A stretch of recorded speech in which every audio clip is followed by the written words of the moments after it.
the Government Employees Pension Fund, has just released its annual report for the end of March 2021. And thanks to a strong market recovery, the fund increased by 27.5%, adding a massive 451 billion of value to the fund. This was a very welcome recovery after the market crash in March 2020, when the fund declined by 11.4%, reducing the value by 260 billion. Now, while this growth is exceptional and it's great news for members, what is more significant is that over the last decade, the GEPF has delivered an annualized return of 8.9%. This is a real return above inflation of over 4%. These above inflation returns allow the GEPF to continue to pay inflation-related increases to pensioners and to provide real returns to active members. Digging a little bit deeper into the figures, we see that the increase in investment value was driven mainly by the recovery in equities, which are shares in listed companies, as well as government bonds.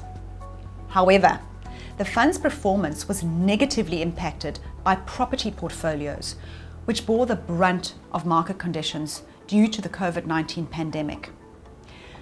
The property market has not fully recovered, and the GEPF has implemented a very conservative valuation on its unlisted and property assets.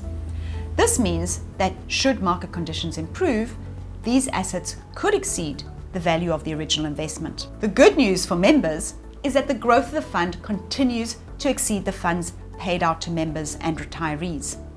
This means that the fund remains solvent and it will be able to meet its future liabilities as current members retire or exit the fund. In an effort to enhance and strengthen the oversight and monitoring of the Government Pensions Administration Agency and the Public Investment Corporation, the GEPF has taken several steps during the financial year. These include a comprehensive review of the fund's investment policy, investment mandate, and management agreements with the PIC. These will include a more stringent consequent management, a review of the fee models, and improved investment and reporting guidelines. There will also be a review of the fund's operating model and quality of service provided by the GPAA. This review includes the benchmarking of administrative systems to meet the needs of the GEPF and its clients. According to the GEPF, it continues to remain optimistic of the future growth of the fund